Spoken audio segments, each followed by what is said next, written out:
मेरा ये channel subscribe करें और मेरे हर अपडेट आपको मिले इसके लिए बेल आइकन जरूर दबाइएगा।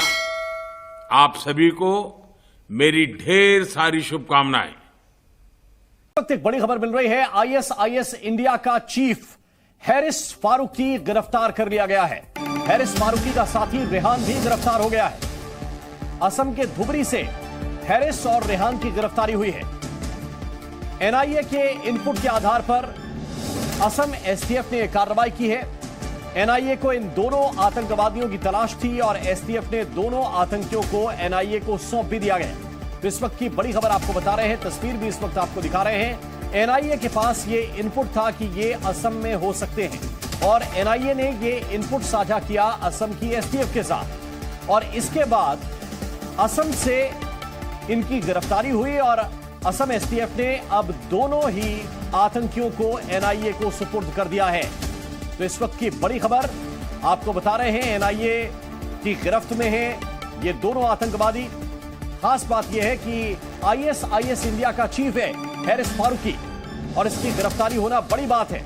हैरिस फारूकी का एक साथी रेहान भी गिरफ्तार हुआ है। प्रमोद शर्मा ज्यादा जानकारी के साथ इस वक्त हमारे साथ जुड़े हुए हैं। प्रमोद, कितना खतरनाक ये आतंकी है जिसकी गिरफ्तारी हुई है? देखिए, बिल्कुल देहरादून के चक्राता का रहने वाला हरीश अजमल फारूकी जो है वो आईएसआईएस का इंडिया हेड था और इसके साथ में इसका जो एक साथी है जो कि अनुराग सिंह उर्फ रेहान, जिसने कि इस्लाम कबूल लिया था, जिसकी पत्नी बांग्लादेशी नागरिक है और ये दोनों पिछले काफी वक्त से बांग्लादेश में रह रहे थे। एनआईए को और यूपी एटीएस को इनकी तलाश थी। एनआईए को एक टिप ऑफ मिला था कि ये लोग हिंदुस्तान में आ सकते हैं बॉर्डर क्रॉस करके, जिसकी सूचना असम जो एसटीएफ है उनको दी गई थी और उन्होंने इन दोनों के लिए बाकायदा मंगलवार की पूरी रात को जो है बॉर्डर के आसपास एक सर्च ऑपरेशन चलाया था। बुधवार सुबह करीब 4:15 बजे ये धुबरी इलाका है जहां का धर्मशाला क्षेत्र के पास इन दोनों को पकड़ा था। इनकी आइडेंटिटी स्टैब्लिश करने के बाद जानकारी एनआईए को दी गई और एनआईए ने इनको हैंडओवर अपना ले लिया है। इनको एनआईए अपनी कस्टडी में लेकर आएगी क्योंकि एनआईए का ये केस है और जो असिस्टेंस है वो गुवाहाटी जो असम जो एसटीएफ है उनसे मांगी गई थी क्योंकि इनके बारे में जो लोकेशन है वो मिली थी। इन दोनों के बारे में बताया जाता है कि ये दोनों इंडिया हेड के तौर पे काम कर रहे थे और भारत में आकर जो है ये रिक्रूटमेंट और टेरर फंडिंग के लिए के पैसा जुटाना और साथ में टेरर एक्टिविटीज को कैसे एग्जीक्यूट किया जाना है उसकी प्लानिंग रच रहे थे। और बांग्लादेश से जब ये बॉर्डर क्रॉस करके आए थे तो उसके बाद इन दोनों को पकड़ा गया है और कहीं ना कहीं सुरक्षा एजेंसियों के लिए ये बड़ी कामयाबी है कि इतने आतंकी घटनाओं को अंजाम देने की प्लानिंग करने वाले आईएसआईएस के इंडिया हेड को जो है वो पकड़ लिया गया है। अब उसे लेके आया जाएगा और पूरे आईएसआईएस का जो मॉड्यूल पूरे देश भर में फैला हुआ है, किस तरीके से ये लोगों को रिक्रूट करते थे, फंडिंग कहां से आती थी, इसके बारे में अब एनआईए जांच करेगी।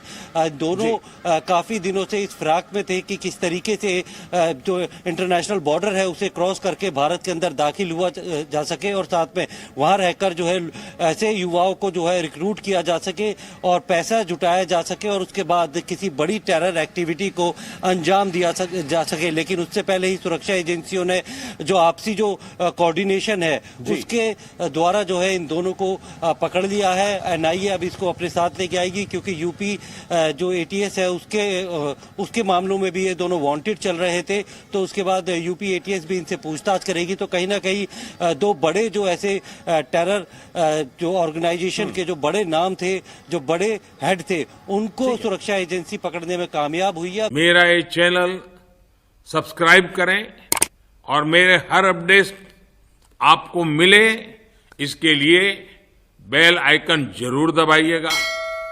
आप सभी को मेरी ढेर सारी शुभकामनाएं।